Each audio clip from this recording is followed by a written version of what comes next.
once we get that right, which is for me the most important thing, that they have, first of all, respect. The second one is commitment. The third one, passion. Those three ingredients are non-negotiable.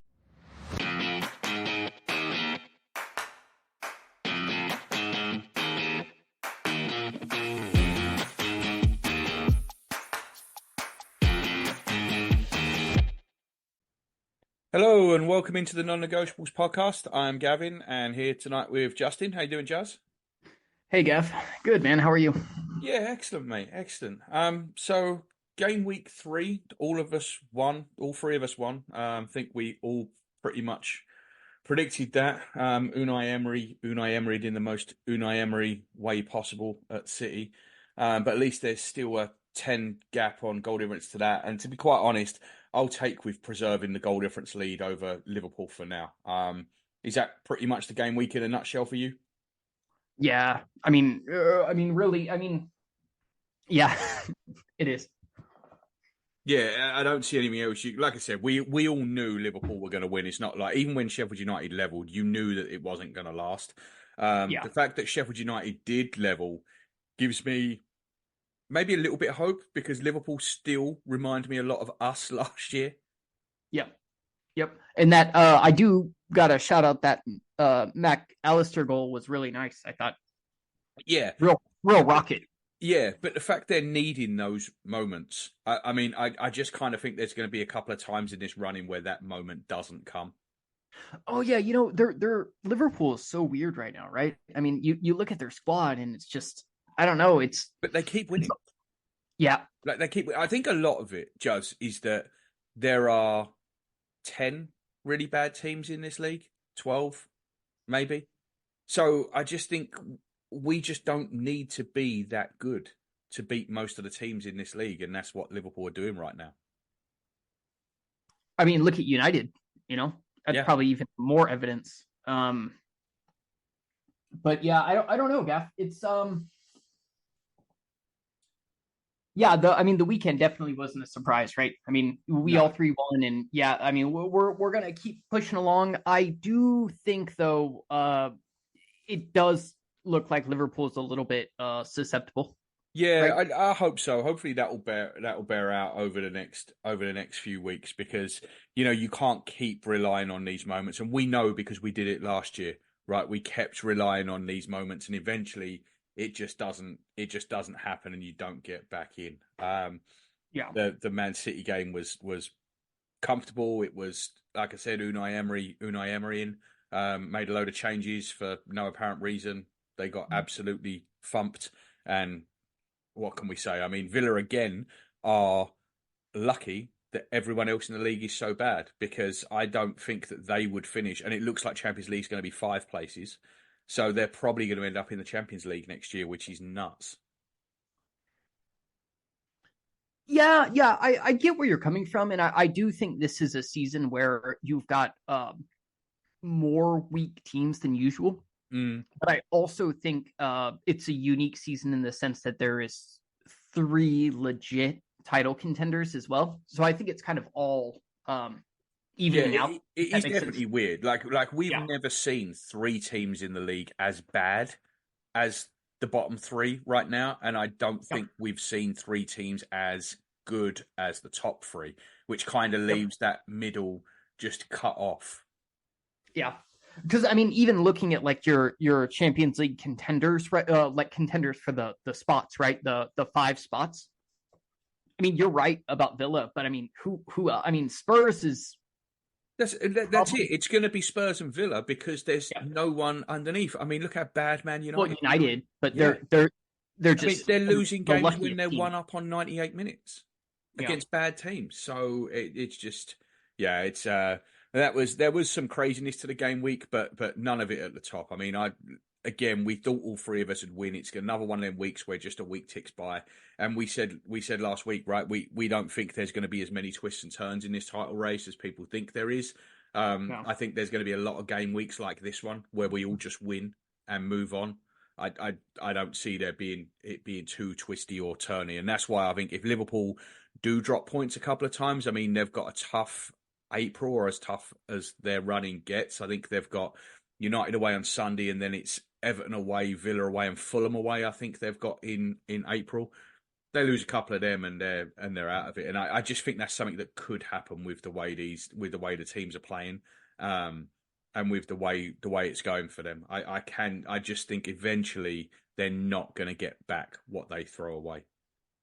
Yeah, and I mean that's a pretty tough April, to be fair. I mean, your city rival, your kind of historic rival. I mean, Fulham's stolen some points off some pretty good sides this year. So yeah, I mean, a pretty tough April all in. I don't want to make necessarily a prediction on that because I don't know this Liverpool side, like that well. I've not caught them a lot, and I know they're up and down with injuries and whatnot. But I don't see them getting, like 12 points out of that or anything. Yeah. And they've got Europa in there too. So yeah. I mean, from our point of view, though, the game on Wednesday night, I mean, it's a comfortable 2-0 win. We were never in any danger. We rested a ton of players. We played at half pace. The first half, we were actually okay. Second half was pretty much a non-event. And I think the second half being such a poor watch really did affect the way I viewed the game. Did you watch it a second time? Because I watched it a second time this morning, and my opinion changed, I think, watching it in hindsight without that second. I didn't even bother watching the second half, I'll be honest with you. I was watching bits of it, but nothing happened. Like, there wasn't a shot in that second half from either side until the 79th minute. Yeah, I mean, I'm still doing it right now. But I'm pretty late into the second half now. But rewatching the first half definitely gave me a different outlook, I guess. Yeah, I agree. So let's start at the beginning of this one, Juz. I think we both got caught by surprise with the amount of changes, right? Like, I was not expecting 5 changes. Definitely. So Zinchenko come in for Kivior at left back. Partey came in for Rice, ESR for Jorginho, or the other way around, if you want to think of it the other way around. Nelson came in for Saka. Trossard came in for Jesus. Did the changes make it feel a little bit Europa League circa 2017 to you? It was definitely a lot more changes than I expected. And some of the players as well. I mean, hell, Europa League. I mean, it was. I guess that's probably the best way to say it. Yeah, that's a good comparison. Because it really was. I mean, I think like, the Nelson and Smith Rowe getting surprise starts. I mean, I love Smith Rowe more than anybody here, but I did not see that coming. I think most others had made a bit of sense, but yeah, it was a lot of changes, right? Just at one time. Yeah, it was crazy. I mean, it does come off the back of an international break, followed by that intense game at Manchester City, where we basically needed complete concentration for 90 minutes plus injury time. It was probably the perfect game, though, because we were able to coast through it so much, right? Like we know what's to come now. We've got 8 league games, hopefully 5 Champions League games. This was one of those games that is useful, and it's also one of them games where when you wrap it up by half time like we did, this is the sort of thing that wasn't really happening much last year. We were winning games against Bournemouth in the last minute. Do you know what I mean? Like, and I feel like this is more like what champions do at this stage of the season, rather than what we were doing last season. Yeah, no, honestly, Gav, I think this was perfect timing for a game like this, and it's great that we had the opportunity to make this many changes, to play at half pace, to have the game over basically by halftime, and be able to make more changes, or cycle in and out the players coming back from injury. We were really beneficial to have this, I think, right at this moment, because I think it's super important. But where it's different is that we did it, we won, we got a clean sheet. I feel like, of course, it's always going to be a gamble to make that many changes in like a league game, but we did it, and I think it's going to pay off big time for us. I don't know if you have planned to go through the kind of the injured or the guys coming back from injury, or like the fringe guys, and like how big of a role you think they're going to play or anything? Yeah, so I guess the most interesting part of this game to analyse for me is those players, right? It's the players that that's came what I'm in. thinking. I don't know how much it matters for a lot of them because I don't think we're going to see them very much between now and the end of the season. So let's start with the two who probably do have the most meaningful role to play between now and the end of the season, and that's Zinchenko and Partey, right? And Emil. Well, but Emil Smith-Rowe ain't going to get them sort of minutes, though, is he? I mean, I think Zinchenko and Partey are going to be the ones. And I want to caveat this conversation that we're about to have with all these players that come in by saying that when you do make 5 changes to a starting 11, it is really hard to impress because the team as a whole is disjointed.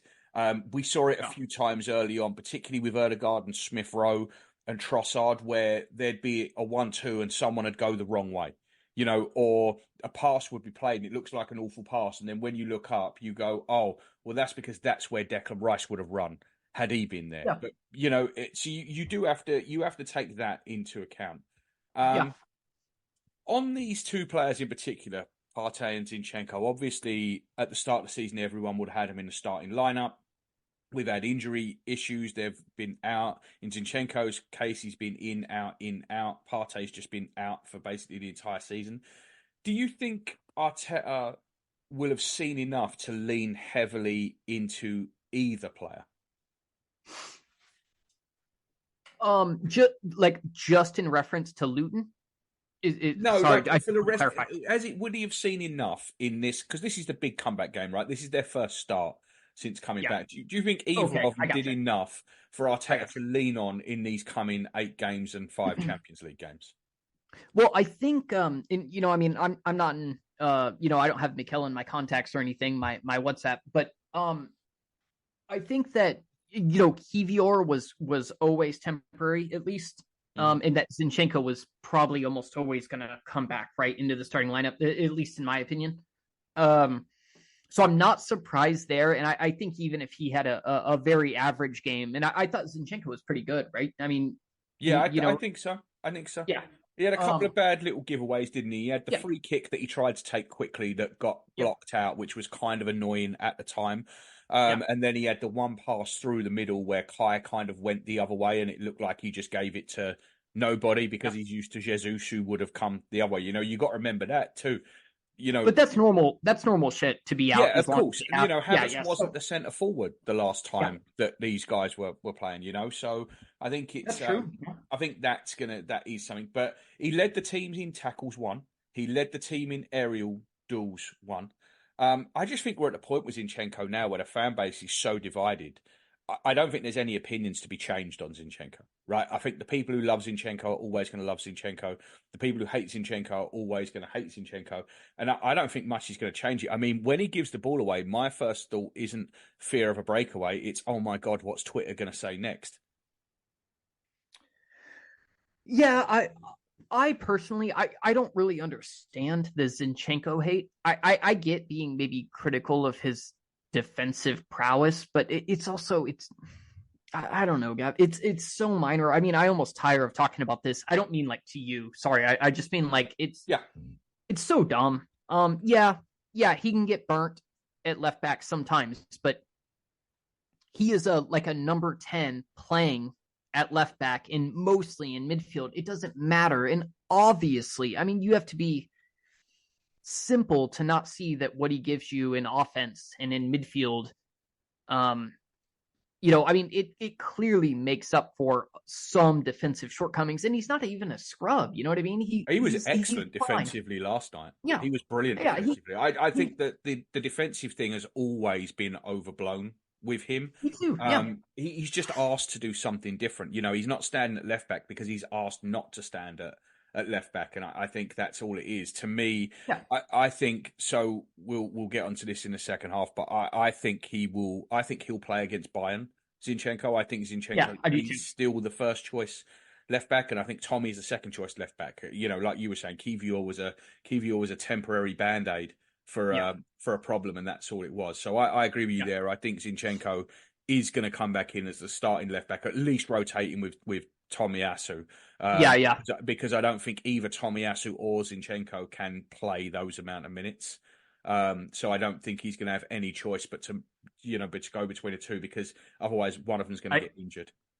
I agree, and they're kind of perfect, Zinny and Tommy. I mean, in the sense dovetail. that, like, they put one in for one perfectly. game, one in for another game, and yep. Now, Partey is, though, that's quite a different story, I think, to Zinchenko, and I don't know, Gav. I mean, he's tough too, right? Because I feel like I watched him. Now, going back to first watch and second watch, like you were talking about, I do think he looked a little bit better in my second watch than I'm doing right now. But I finished the first half, and but I mean, he kind of just looked like he labored around the field. He had some nice passing, no doubt. But I mean, for me, I don't think he did enough to like knock on, Rice's or Havertz or whoever is going to play that left 8 role. I don't know, man. He looks like an old man.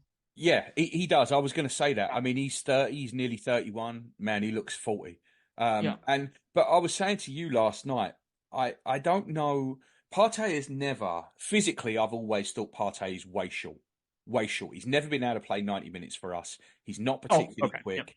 Yep. I've always thought he was way short of the level required fitness-wise for this league. And I think that's why he gets so many injuries, because I just don't think physically, I don't think he's athletic enough, basically. The way he moves his body is great. The way he opens up and plays passes, he's absolutely fantastic. But I just don't think he's ever been there physically. I'm wondering, has he lost a step with all these injuries, which would be understandable? Over the last 3 years, he's missed half of it. He's coming back from what, another 5 months out now. And this isn't pace that he's going to get back, by the way. Like, if he has lost pace, he's 31 now with those injuries behind him. He isn't getting that pace back. What you saw last night, he might get fitter, but he's not getting any quicker than that. But You're saying I'm never going to be as fast as I was, Gav? I don't think so, Jazz. I think your fastest day is behind you. I'm sorry about that, but I don't think you're ever going to be. I don't think you're ever going to be running 100 meters in 10 seconds flat again. I just don't see you. I don't see you getting there. Once you hit 30, it gets tougher, and you don't get quicker. But I'm wondering, Jazz, has he actually lost a step, or have we been watching Declan Rice operate in that area of the field? And rather than Partey getting slower, we're just used to everything being quicker. I think this is an excellent point, honestly.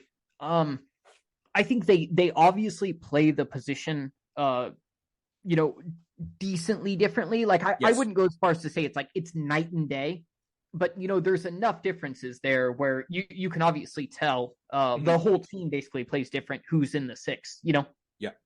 But I don't know. I think looking at Partey's injury history before he signed for Arsenal, he was very rarely ever injured, but he was also, especially at Atletico. I haven't went to his club before Atletico, to be fair, so I'm only judging his Atletico span, but he was managed very, very well. He rarely ever played 90.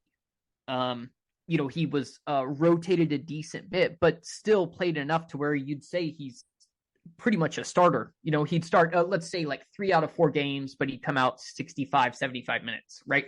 Yeah, I mean, he was in a less physically demanding league, playing for a team that defended small spaces quite well. Yep. Whereas with us, the pitch is expanded, is expected to cover more ground, way more ground. And and I think that had a big part of it. And the league itself is just quicker. You don't get the time on the ball. The referees tend to let a lot more go than they do in Spain. It's just a more physical game. And I just think we bought a player that really wasn't suited to the Premier League. And I don't know that you could know that until it happened. Do you know what I mean? Like, I don't know that you could have picked that up in a scouting video until you dropped him in here, and we can look back at it 4 years later now and go, probably wasn't the right move. Wow, has it been 4 years? I think it has been 4 years. That's crazy. It's 3 or 4. Maybe it's 3. Yeah. It's 3. It's 3 or 4 for sure because he's coming to the end of his contract, right? He's only got 1 year left after the summer. Yeah. I still remember that deadline day like clear as day. It just it doesn't feel like it 4 years. It must have been 3 because it was the COVID deadline day, right? So no, it would have been 4 because it would have been 2020. Yep. Yeah, I think you're right. Yeah, I think it's 4, which is insane, mate. Yeah. Insane. But yeah, he's been a really interesting player. I mean, I think if again, if you based everything off how he was previously, you would have thought he was pretty much like perma fit and yeah, I for whatever reason it's not been, the best fit. I mean, he's missed at least a third of a season, I believe, every season he's been here. I think it's something like he's only been available for like 57% of the games or something since he got here. It's even worse than that. It's crazy. And and he's such an integral part of everything, or he was, I should say, such an integral part of everything that when he was missing, you really noticed he was gone, because that first year he wasn't very good. Then he got put in that single pivot and he completely changed the way we all saw the game. He was so good. Then he'd go missing. Then he'd come back and it would take him a while to get back up to speed again. Then he would get back up to speed. Then he'd get injured again. And the cycle is just repeated and repeated and repeated. I think the club would like to sell him in the summer, and I don't think it will be possible. Yeah, I agree. I think the only thing that you can really hope for is one of the smaller leagues that are willing to throw some money around, like Saudi or... Yeah, I don't know that's going to happen. Saudi seem to not want to do that. So MLS? No, he's not a big enough name player for MLS. And they haven't got, like, he's on 250 grand a week. I just don't see where. Well, he's taking a pay cut no matter where he goes, I think. Yeah, I think he just, honestly, mate, I think he just sees out the last year and just plays him, admittedly. I think he turns basically into a highly paid Mohamed El Neni next year. Yeah, that's actually a real shame. Yeah, I didn't. Yeah, I don't know. I do, though. I agree with you, Gab. I think if the club can move him, they will. Yeah, but it's going to be tough. It's going to be real tough. Too. All right, well, on to our man of the match yesterday, Juz. To be honest, I think he got the award because everyone loves him, because he wasn't as good as Odegaard or Ben White on the night. But Ben White was insane. Ben White was incredible. Insane. But Emil Smith-Rowe, in that first half, he was very, very good. He's the player. He was. I was talking about the rewatch. He's the player that jumped off the page to me when I watched it again. And I think it was because I was getting so frustrated in the second half with him, because the game was at walking pace and he was below walking pace. And he was dead, man. You could tell. He was done. He was done. And yeah. I was so frustrated by it that I think it tainted my view of his actual performance, and I was stunned when he got man of the match. But looking back, he was very good in that first half, especially off the ball. He worked harder than I think I've ever seen. His off the ball work was incredible. He was closing down, he was pressing, and he was doing it intelligently. What did you make of the performance overall? Do you think Mikel's going to look at that and go, "That's what I've been wanting to see from you"? Yeah, I think overall he netted himself a more positive, or let me say maybe a bigger chance to feature in the future. I do, I'm easily the biggest Emil Smith-Rowe fan on this podcast. Well, it's only the two of us now, but I mean, I do think he has a lot of work to do off the ball. You know what I mean? Like, we've all seen it, but I've been watching him specifically, like, for the past, I don't know, maybe since like let's call it like November, because I think maybe it was like Elliot or somebody was like, yeah, just watch his off the ball movement. You can see why he doesn't start. So I was like, all right. So I started watching it, and yeah, his off the ball kind of leaves some to be desired, especially when you compare it to like Odegaard or we know Havertz works really hard off the ball. But I thought he had a really good first half, like you said. I thought the assist was brilliant. He almost scored himself.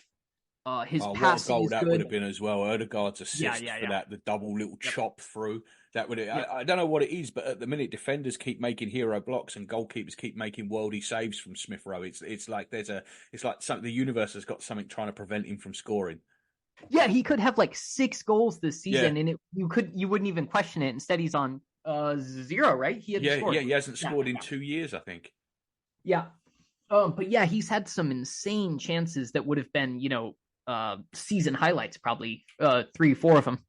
But yeah, overall, I'm running too long. But I think overall he's improved his stock, I guess. Yeah, and the only bit that worried me, Juz, is the fact that he did fade so badly after 45 minutes. And I mean, I know he's not had much game time, but he has been fit for a while. And I thought he should have been able to last longer than that, even with that. Do you know what I mean? Like, he's still running and training every day. I thought it was obvious when they come out for their second half that he was finished.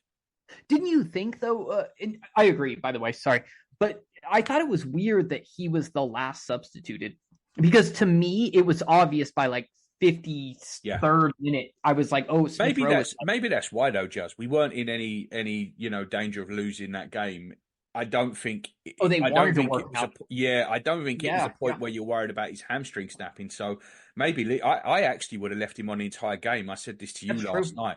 For me, Martin Odegaard's our most important player. I would have had Odegaard off, and I would have thrown Vieira on.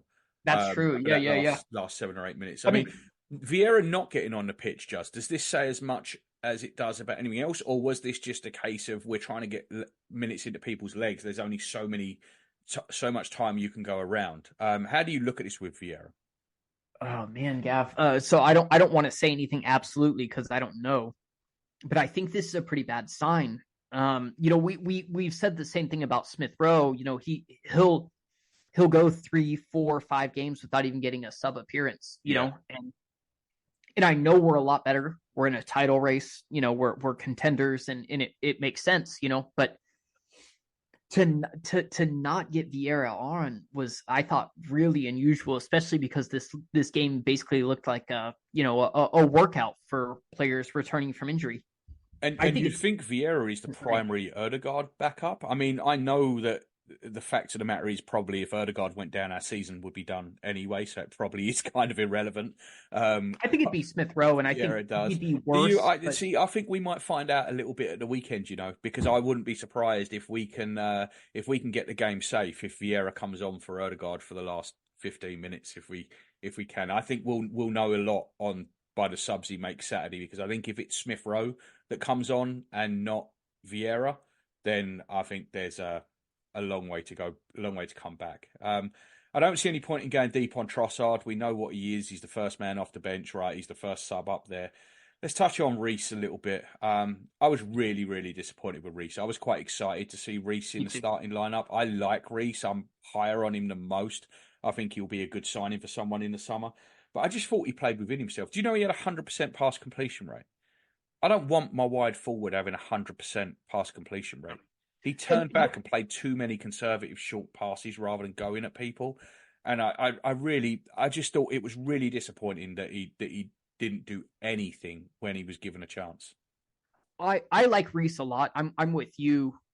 But this is Reece every time he starts. Well, okay, all right, not every time he starts, but more times than not when he starts the game. We just don't see it though, mate. I mean, it's been 3 years since he started a game. It was 3 years between appearances. Like the last 2 players that took that long between appearances left the club and came back. I think it was Sol Campbell and Jens Lehmann.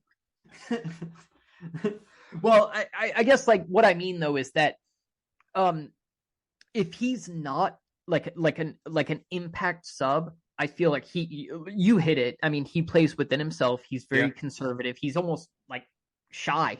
He and I mean, I know he got the goal. He got the second goal, and it was a brilliant goal. Did he hit that with his trailing foot, by the way? No, it was an own goal. It was an own goal, unfortunately. It's not his goal. I was hoping it was, but it wasn't. It was definitely an own goal. That's why, by the way, officially Emil Smith Rowe doesn't get an assist for that either. Although he should, but he won't because it's technically it's an own goal. Okay, yeah, that's really interesting because I didn't think much of it after watching it, live. But when I saw it today, actually, I was like, wow, did he hit that with his trailing foot? That was actually no, he didn't get a touch on it. I mean, I thought it was Reece at the time as well, but when it come back, it was definitely an own goal, unfortunately. I think it says a lot about Reece, though. I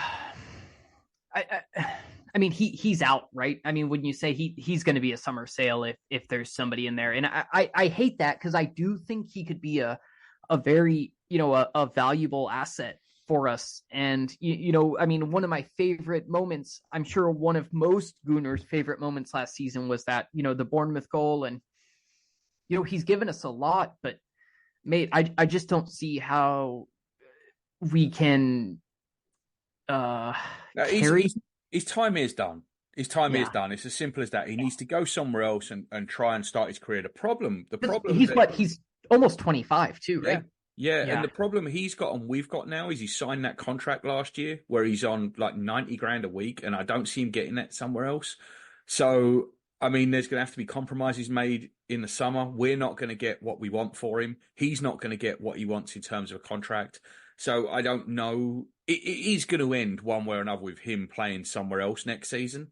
It's just where and how, I think, is the only question, right? And I just, we said it at the time, every day that goes by, I am baffled why, first off, we offered him that contract, and secondly, why he signed it. I don't think I will ever understand that as long as I live. I mean, from his point of view, was it simply just for financial security? It can only be. And from our point of view, it was just we didn't want to lose someone for free. But now I don't know that. I think it's going to cost us more money. You remember how, like, signing Aubameyang, renewing his contract actually cost us a ton of money. We were so scared to lose him for free, and we ended up paying him a load of money to go away. And I think we're going to be in a similar boat with Reece. Like, what's the maximum you think we can get for him? Because I think 12 million maybe at the most. And the max? I don't even know we can get that with that contract that he's on. And it's crazy too, because I do think that if he goes to a side that can make him feel like secure and maintain his confidence, I think he could be a really solid Premier League player. Oh, 100%. I 100% agree with you. I think if I was another Premier League club, Reece is the one that I would be trying to take a chance on. I think Smith Rowe is going to be a lot more expensive, Smith Rowe is going to have a certain sort of team to play within. I think Reece, being what he is, a tricky winger kind of thing, I think any Premier League club could take a punt on him, and there is a good chance you're going to be able to double your money within a couple of years. Yeah, I agree. Yeah, I mean, I think a lot of it, and this applies to Smith Rowe as well, but a lot of it's just going to be fitness. But I think if he could have pretty much a consistent starting spot on the wing, and he maintained, mostly fitness, miss a game here and there, no big deal. But, I mean, he could have 8 to 12 goals, I think, in a season, and be a very important Premier League player. And that would, I mean, as a young English kid, I mean, yeah, he'd be worth 40 million after that. Yeah, I tend to agree with you 100%. And that's, like I said, that's where I would be looking at. All right. As for the rest of the season, though, you think that's the last time we see Reece on the pitch? I mean, I think we know it's the last time we're going to see him start. I can't definitely start. I can't see many more minutes for Reece now. In fact, when everyone's fit, someone obviously has to drop off that bench. You can only have 9 subs. There's going to be, I would guess, let's just do the league. If we said it's going to be Reece, games to go. Exactly. I can see him missing the bench in more than 50% of them games. Because, I mean, you're always still going to have, like, Trossard and Smith Rowe, who, obviously not as good, can play on the right as well. Yeah. There's no point in carrying Reece, especially when both Trossard and Smith Rowe can play false 9. Yeah, and you're going to have, and Eddie's always on the bench. And then one of Jesus or Havertz might be on the bench. So how many attacking players can you really have on them? Do you know what I mean? Like, I think that might be the last time we see Nelson in an Arsenal shirt. Let me ask you this though, because I'm kind of leaning one way on this, but I'd probably still rather have Nelson on the bench than Eddie. I'm 100%. I'm done with Eddie.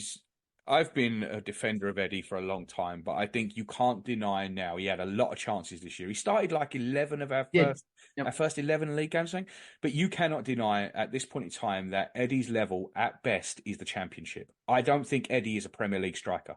I really don't. I think wherever he goes next, he might go to a Premier League club. I don't think it's going to last. I just don't think he's a Premier League player. I think it's tough to say, and obviously recency bias has showed us that his last run of starting games was very poor.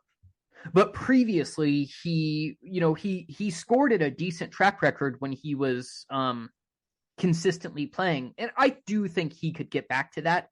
I think he's a Premier League player, but I'm putting his level maybe more like bottom 6 than like mid-table like I used to. Yeah, it'd be interesting to see where he goes, I think. Like, I mean, I think he'd be a great pickup for like a newly promoted side, no matter who it is. Mm-hmm. But the longer he's sticking around, I think the kind of worse his legacy is, if that makes sense. If he'd have went like last summer, I think we would have all held him in pretty high esteem, but he's kind of stuck around. I agree. The more he plays, the more he's damaging it now because it's over for him, and they need to really like make it official. Yeah, and I think Reece is kind of going that way as well. Not as much because we've had Eddie kind of forced on us a lot more, right? Yeah. Reece just can't get in the side, and it just it's been disappointing to us. But we'll always have Bournemouth, right? Yep, always have Bournemouth. Yep. So there's two other performances I think we need to touch on. We did touch on one briefly, but Martin Odegaard, I thought he was tremendous again, especially in that first half. But even in the second half, he's still running, still pressing. At 80 minutes, he's the only one pressing a lot of the time. Phil Foden scored a hat-trick after disappearing for 6 games, and all the talk is again of Foden of Player of the Year. To me, Martin Odegaard's the best player in the country, and he's been the best player in the country all year. And I find it baffling that he's like 40-1 to win the Player of the Year awards. What's Foden? Foden's favourite at like 3-1 or something. Jesus. Yeah, I know it's mad. And the other one, like we said, it's Ben White. Ben White, fantastic again. Didn't go away on the international break. Went to Dubai. Had some more Assault Bay's dust. Played some cards on the beach. I think that Timber was bought to replace Ben White. I've been firm about it all along. I don't think Timber was bought to play left back. I think Timber was bought to play right back. I think he was bought to replace Ben White. And at the first half of this season, I don't think Ben White was playing very well. And I think had Timber been fit by November, he would have been that first choice. But since January, Ben White has been absolutely fantastic. And he's going to take some shifting out of that position now when Timber is fit.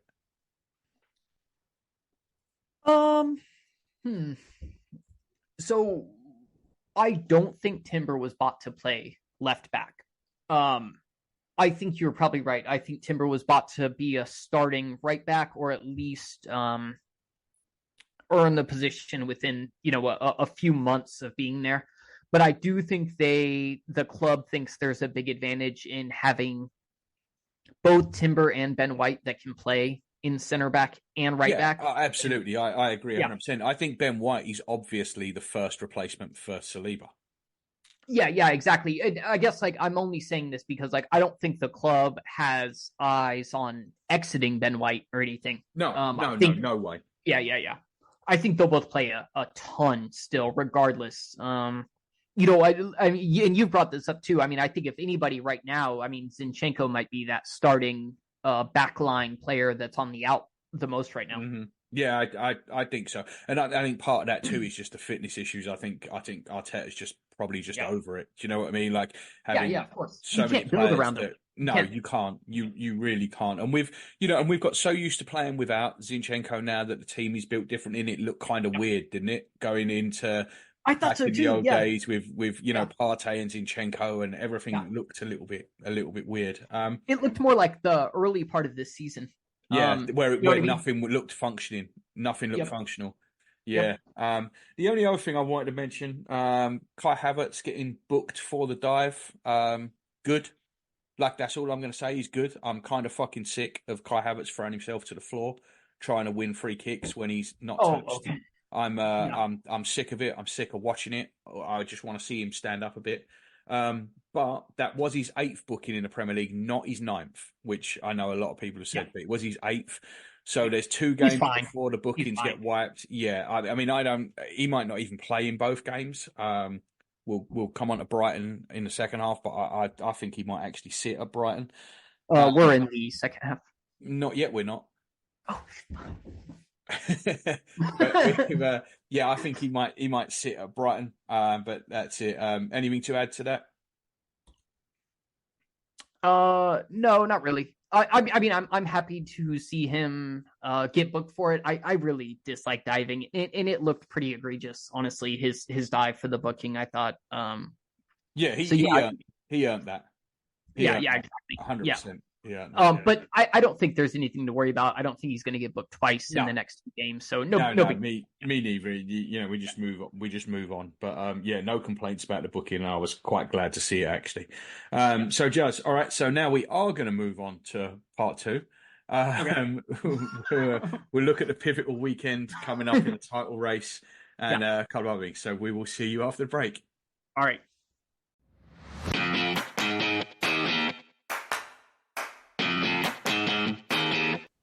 Hey guys, just a couple of quick halftime messages for you. Firstly, we'd really appreciate it if you could leave us a 5-star review on your favorite podcast app. It really helps us reach a wider audience, particularly on Apple Podcasts. Secondly, we're on all the social media platforms as the NN Pod. We're really trying to build a strong Gooner community. So next time you're on Twitter, Facebook, or Instagram, look us up, give us a like or a follow, send us a message, interact with other listeners, or just have a look around. Thanks for listening from myself, Paz and Jazz. We really appreciate it.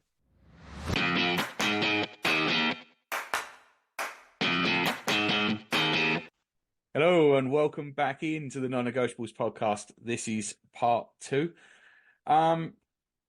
So this is the real part 2. The real part 2. Yeah, the real part 2. So this weekend, Jazz, has potential to be an incredibly pivotal weekend. All 3 of us are away from home. City have definitely got the easiest game. They play first. They play early tomorrow morning, out American time, the 12 o'clock kickoff or 12:30 kickoff UK time.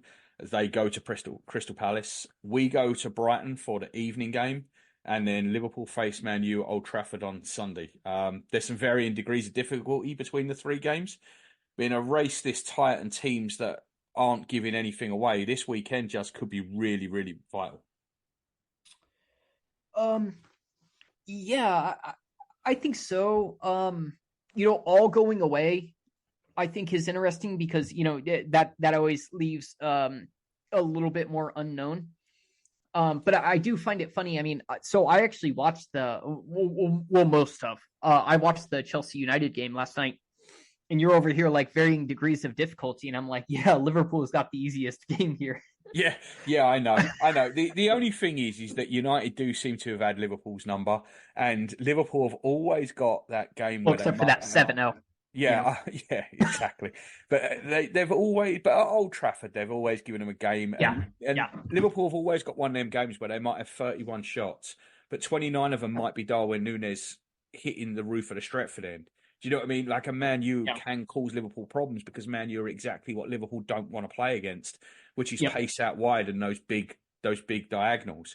So United are a fucking mess, 100%. And if you saw their shit show at Chelsea, you'll understand that. But the fact that they did lose and the fact they did lose that way, surely they have to show some fight on Sunday, United. They have to show some fight. It's their biggest rivals. It's at home. They're trying to stop Liverpool going for a title. United have to put some effort in. I mean, I think their fans have been saying that for 9 years now at this point, right? They'll show fight in the next one. Yeah, that's true. No. I know exactly what you mean though. This should be sorry, I feel like I'm yelling. This should be an absolute statement game for them. You know what I mean? Like, yeah. And for Ten Hag and I mean, it's weird too because I wouldn't be surprised if it ends up like 2-2 or it ends up like 9-1 Liverpool. Yeah. But I don't see it being a big win swing for United no matter what. No, and if Liverpool do get a big win here, then I'm guessing Ten Hag is probably done. I mean, not that he's not done anyway, but I mean, actually, after the game, don't come back into training on Monday. We're going to have Brian McClare come in till the end of the season or something like that. I can't see it. I don't want him. I really don't want the new manager bounce against us, which is kind of what I can see happening. Do you know what I mean? They'll sack him the week before, and then Giggs and Scholes will come in and take over as managers, and generally. They'll all be fucking massively up for it, and that I can definitely see that happening. But yeah, I think Ten Hag at this point he can't be. He's hanging by a thread. Yeah, it's not gone well, and I think like little small moments, like him still bringing up our game in the early part of the season, just like 2 press conferences ago, like us just like living rent free in his head, and him like he's like psychotically remembering and archiving little moments like that he can bring back up in a press conference. Yeah. That's a pretty bad sign for a manager. I was going to say that's a sign that it's done for him there. But hopefully they can get something on Sunday. They're going to have to be fighting for it. Palace did cause City problems at Selhurst Park last year. Remember they needed that late dive to get the penalty. I can't see anything similar this year. Palace are in atrocious form after their new manager bounce wore off. They lost to Bournemouth last week. They failed to beat Forest and Luton before that. Crystal Palace. Who's even their manager right now? I can't even remember the guy's name because I'd never heard of him. Yeah, I was going to say, I don't even know. Anyways, go ahead. Sorry, I was just curious. Well, they lost. Like I said, they lost to Bournemouth last time out. They failed to beat Luton and Nottingham Forest.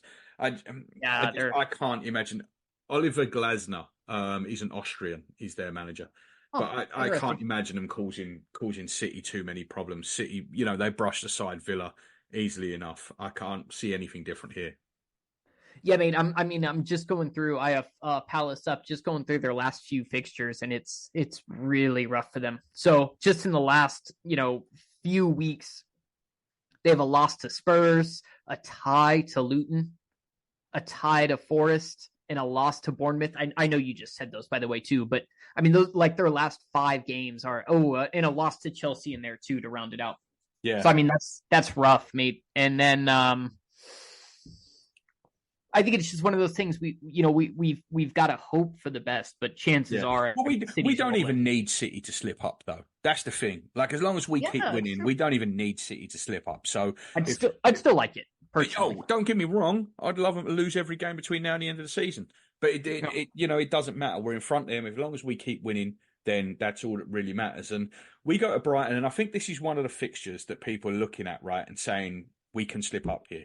It's this game, the Tottenham game and the United game away. That's where people are looking for us to slip. Brighton have been something of a bogey team for us over the last few years. We did beat them there last year, 4-2. And we beat them pretty comfortably at ours in December in what might have been the most complete performance that we had certainly in the first half of the season. Just Brighton have scored 3 goals in their last 5 games. They're 9th, but they could drop to 10th if Chelsea pick up their game in hand. This is not the best version of Brighton, right? This isn't the Brighton that we saw a couple of seasons ago when they were flying high, finishing in the top 6. Mate, I don't want to I don't want to jinx anything. I'm not really worried about this game tomorrow. I'm really not. I think we'll be fine. To answer your question directly, no, this is definitely not the same Brighton. I think that. Oh, sorry, I'm looking at a future game. Let me look at a past game here. But I think just looking at their previous performances, good side still, don't get me wrong, with some good players. And they are still good at home. I think they're unbeaten in 14 at home. I think you have to go all the way back to September or maybe October, and they lost in Europe at home, and they're unbeaten in 14 after that. But they're not scoring a ton of goals. Mitoma's still out injured. So I think, I do think we should be handling our business here. Yeah, I think so as well. And I mean, I get what you're saying at home, but I also think we're one of the best teams in the league. So I think we're going to handle this. I don't think it's going to be easy. I don't think it's going to be a 6-0 or anything, but yeah, I feel pretty good about getting out of there with maybe a 3-1, 2-1, something like that. Yeah, and in terms of the starting 11, I think there's a few things to consider here. So first off, we do have Bayern Munich at home on Tuesday night in the Champions League quarterfinal first leg. And we keep saying we're injury-free, and I'm not sure how much we really are. Certainly we're not in peak fitness, I don't think. Saka was clearly not fit against Manchester City. I mean, I don't think that's even in doubt. At the end of the day, Southgate sent him home from England. We didn't withdraw him from the England squad. Southgate sent him home. Southgate would only send him home if he was actually injured, because Southgate don't give a fuck. Southgate will play him 90 minutes anyway. So he clearly was legitimately injured. Against Man City, I thought you could see from the first minute that he was injured. I understood why we played him there. but he was definitely injured. Martinelli's still working his way back to fitness. I think you saw that Partey and Smith Rowe are still not fully fit. Zinchenko hasn't played that much. Tomiyasu's still coming back. So, although technically we've got an almost fully fit squad, just there's still fitness issues around this squad, right? Yeah, absolutely, mate. But I think that 98% of the squad can do at least a half, which I think is massive. You know what I mean? Saka, I think if we can afford to not start him or at least not overplay him in this game, I think would be massive. I think we should try to avoid using him if we don't have to. Just, again, with Bayern on Tuesday coming up and, just this crunch end of the season, I think if we can get through this game without Saka, that'd be great. But everyone else, I'm not too worried about. I just think their minutes need to be managed smartly. You know who can start. Yeah. Who should come off. The only other one besides Saka that I've kind of had my eye on is Ben White. Mm-hmm. He's one that maybe you start Zinchenko and maybe put Tommy on the right, or at least have Tommy come on for Ben White, at some point so he can get a little bit of a break. But I think just you could even start Tomiyasu and Kivior in the fullbacks, I guess. See, I think Zinchenko is going to play Tuesday against Bayern Munich, and I think you're of the same mind, right? That Zinchenko will start against Bayern Munich in the home game. So I mean, if you're going to do that, I don't think you want to play Zinchenko Wednesday, Saturday, Tuesday. So I think it would make sense for Tomiyasu to start at left back, or if you're going to try and give Ben White a rest, which I don't see, but if you are, then I think maybe Tommy at right back and Kivior at left back, just so Zinchenko isn't playing those 3 games in 6 days. Yeah, and I'd be totally fine with that. I know Tommy and Kivior is not going to be near as offensive, but I think we still have enough to get the job done. I wouldn't worry about it too much. We'll see. I think Jesus is. To me, it seems pretty clear that Jesus can't play twice in 1 week, right? Like, I think he would have played against Luton if he could. It seems like that knee's being managed. He's another one I think he's going to want to start against Bayern Munich. So, do you think we just see Havertz up front here, or do you think Jesus will start?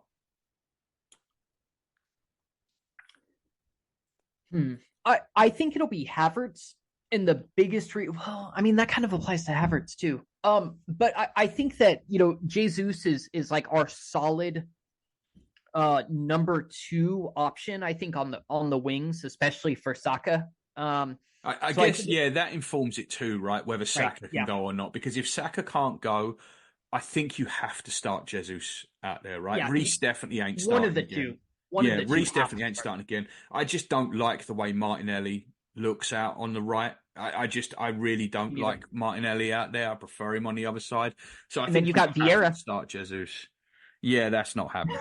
Yeah, it's not happening. So I mean, is there a chance? Is there a chance that at his old stomping grounds, Arteta does decide to leave Trossard in on the left-hand side and play Martinelli right if Saka can't go? I think it's possible. I do think it's unlikely, though. I do. Yeah. I think. I mean, maybe Smith Rowe earns himself 60 minutes or something, like another start, whether it's on the left, right, or left 8, because Havertz can play all those positions as well, like the opposite of what Smith Rowe. You get what I'm saying? Like, yeah. I mean, I'll be honest with you. I'm ready to see Jesus come back in up front. Like I'm ready for it. It's not that I dislike Havertz. I like Havertz.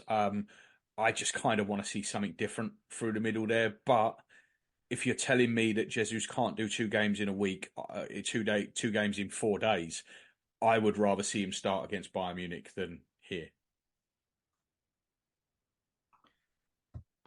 Yeah, I think I agree with that. Just kind of thinking about it a little bit more. Would you? So let me ask you this: in your hypothetical, does Havertz start against Bayern Munich as well? No, I don't think so. I can see Havertz dropping to the bench for Bayern Munich because I think he's going to want to start. Partey, Rice, Odegaard. Rice. I think he's going to want to start Rice, Jorginho, Odegaard. I don't think Partey will start much between now and the end of the season, apart from when he's spotting Jorginho. And I think Jorginho is going to start tomorrow, and I think Jorginho will start Tuesday night. I think Jorginho will start both games. I think it's kind of been proven that, in these big games, Arteta likes Jorginho. You know what I mean? So yeah, I trust him, right? He's got Arteta's trust right now. Yep.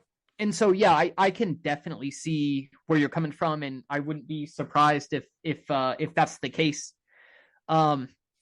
I also, I don't want to see Jorginho overplayed either, but I could definitely see him playing against Bayern. Yeah, I mean, he got the night off, didn't he, against Luton? I think Martinelli and Saka will both play actually at the weekend, and I think, as usual, that's where our main threat's going to come from. Lamptey and Estupiñán. They, the Brighton fullbacks, both of them like to vacate the fullback position, right? They start there, but they aren't there very often. And I'd like to see Martinelli and Saka basically going at them every chance they get.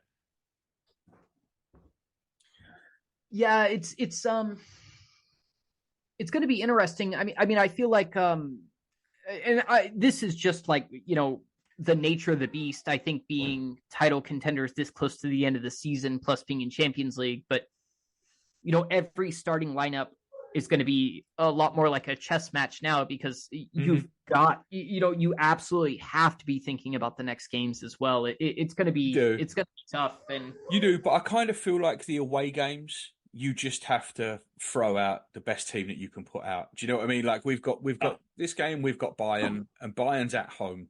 And then we've got, I think it's Villa at home next weekend. I would rather see Saka sit out of the Villa home game than the Brighton away game, providing, of course, he's fit to go. Say it again, Gav. I'm sorry. I said I would rather see Saka sit out of the Villa home game next week rather than the Brighton away game, providing, of course, he's fit to go. I think the away games are where you put your best team out and just go for it. The home games, I think you can maybe take a little bit more liberties with it. Yeah, I think so as well. There's, that security is already there in the home games, and I think just getting like your best squad out there to get a result, especially away, is just going to be massive for us and more important. Yeah, I think so too. And, we've been so solid at the back all season. It gives us such a brilliant base to build from. I guess Brighton's big threat actually is going to be Danny Welbeck, right? The curse of the ex-player. Yeah, he's been doing pretty good. I've seen him pop up every now and then with some important goals, it looks like. And, he's always been a bit clutch. When he stays fit, my head always goes to that Leicester game, like I'm sure most fans. But well, he loved to score at Old Trafford, didn't he? He loved scoring against United, so he is one of them players that loves to come back and bite the hand that used to feed you. Yep. So yeah, that'll be one to watch. I don't know though. I'm so secure with like our center back pairing that hardly any forward really scares me outside of like Holland. Yeah, we don't want to get haunted by that ghost for sure. No, that's true. And we've been a bit blunt from corners actually over the last few weeks, haven't we? I don't think the delivery has been that great. Without Saka, obviously, last week we had Odegaard taking the corners, and they I don't know, they're just something, they didn't quite have the same zip on them. We need that back because we've got some games coming up where we could really do with a few goals from corners like we've been getting most of the season. Well, it's Martinelli, right? His absence, because I feel like Rice has been taking them from that side anyway, hasn't he? Even when Martinelli was playing Rice go, but Saka not being there on Saka's corners are really dangerous. He delivers them right under the bar. Rice, I think his delivery just kind of towed off a little bit, but I'm sure that will come back. But yeah, without Saka on Wednesday night, I did think the corners from the right hand side were a little bit meh. Yeah, it's a good point. It is nice to have so many options on like the set pieces now, though. I feel like just a season or two ago, I feel like we were really slim pickings on who was going to hit our set pieces, and it's nice to have like Trossard, Martinelli, Saka, Rice, Odegaard. Yeah, for sure. And and we're back to the point again where we've got a super strong bench, right? If you look down that bench on on Saturday, and Mikel's going to see Smith Rowe, he's going to see Partey, he's going to see Vieira, he's going to see one of Jesus or Trossard likely sitting there, maybe even Martinelli. This is definitely a game where you could see it possibly being one off the bench, right? Like we're going to have the ability to make those changes. Yeah, definitely. I mean, in having like the stack benches we've had, I mean, there's literally like unlimited impact off the bench. You know, you never know if any one of those guys just comes out and has a great game. It's going to be, you know, huge, game changing. And I think having all those good players is, you know, I mean, my only kind of, I mean, I'm going to say concern for lack of a better word, but you know, it's just that, you know, if there's one thing I think Mikel could still improve in is like his in-game management. So sometimes I feel like that outstanding bench kind of goes to waste a little bit, you know, once we start ticking down to like the 88th, 89th minute before we make 3 subs, you know. Yeah. But overall, I mean, it's better to have it than not, right? I mean, that's, you know, it's definitely going to be important for our remaining games. And I do hope that it can be like harnessed a little better. Yeah. All right. Well, I think that'll do for looking at the game. There's a couple of other things I did want to bring up for you, Juz. I don't know if you've seen this or not because it was only announced, I think, late last night, early this morning. But they've announced the Premier League fixtures for the May 4th weekend, where we played Bournemouth at home. And we are going to be the early game. Man City are going to be the afternoon game, and Liverpool are going to play on the Sunday. So once again, we're going first that weekend. So that is good. And did you see Thomas Partey's conversation in the mix zone after with a reporter when he was talking about his contract and stuff? Did you see this? I did. I'd want to see it again just so I have it fresh. But yeah, I know what you're talking about. Yeah, so basically he said that they asked him about his future because he's only got 1 year to go on his contract. And and I'm paraphrasing a little bit, but he basically said he's happy at Arsenal. He's always ready to play. He's not planning on leaving. He's got 1 year left of his contract and he'll see how that goes. And then Arteta was asked about it in his press conference this morning, and Arteta basically said he better be ready to go because he plays for this football club. We're chasing the biggest trophies, and he's got 1 year left. Neither one of them mentioned any sort of staying beyond that 1 year, which I don't think that's on the cards at all. But it did sound a little bit like Partey's quite, we were talking about it in the first half about we'd like to get rid of him, but I do think that Partey is pretty much resigned to being here for the next year, and we're just going to have to deal with it. That's what them quotes said. That sounded like to me. It absolutely does sound like that. That we're, regardless, we're stuck with each other. Both player and manager said that. I pulled up the quotes as well here while you were speaking, and it was a bit of a weird one, I think, just with Arteta being like, well, he better be ready. It was he better be ready, and he's got 12 months left. It wasn't he's got 12 months left and then we'll sit down and discuss this, or, he's got 12 months left, but we've been talking with his people. There was nothing like that. It was just he better be ready. I don't know. I kind of get the feeling that Arteta is basically as done with him as most of us are. I think so. Yeah. And I think there's got to be more, going on there I don't know. I mean, yeah, I agree. Overall, I think Arteta's done with them, and I think the availability's just been absolutely ridiculous since he's been here, and there's just no point in having that high of a paid player going into as old as he is.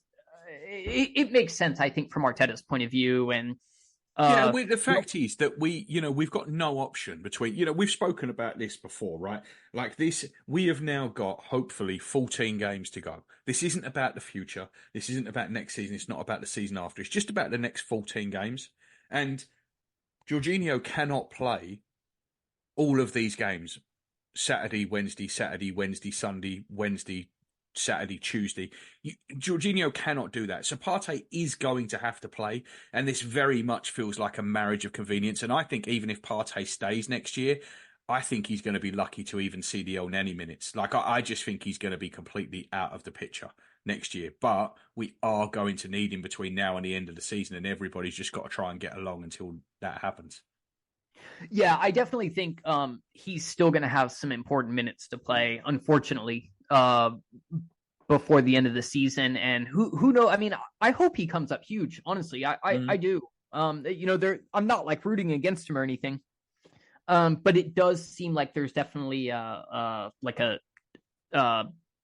schism in that relationship. You know what I mean? Like schism. Yeah, schism. Yeah. I just think it's just. I just think he's not available, and Arteta likes players he can rely on. I mean, look how long it takes him to bring Smith Rowe back in when he's been out and stuff, and that's not all fitness related. It's because he doesn't trust him. Yeah, and I definitely think there's been a couple moments with Partey that like walking off the pitch during the North London Derby 3 seasons ago, and of course he was injured, and that is an excuse. But I think, Arteta would rather have somebody that'd be willing to, die out there, basically. Declan Rice ain't doing that. Yeah, Declan Rice is not doing that. And I think there's been a couple moments with Partey. Look at that. Was it Southampton, right, where he shot over? Yes, the 89th minute shot onto the clock. So there's been some like really, really, I think I'm gonna say poor character moments from Partey in games where he kind of shows that he can't be relied upon under pressure. Yeah, I mean, look at the West Ham game when Declan Rice stole it from him, and basically everything started to go wrong for us. That was Partey being Partey, and Declan Rice just said nope. Yep. So yeah, I think again, just going back to what we talked about earlier. I mean, I think if the club can part ways with Partey, he's done. But regardless, I think his role is going to be quite a bit more minimized. Yeah. I hope we get somebody like the only one I think we're linked to right now is like Zubamendi. The Zubamendi name is flying around a lot. And I like him as a player. This to me has got one of the feelings of we've been linked with him for so long that he's going to end up signing for Aston Villa. Do you know what I mean? That's just kind of how it feels to me. We've been linked with Zubamendi for 2 years. It just feels like the kind of transfer that we get linked forever and never happens. Yeah, I mean, we do. We've got a pretty high-profile list of players like that. I don't know. We'll see. I mean, I don't blame him for not wanting to leave San Sebastian. But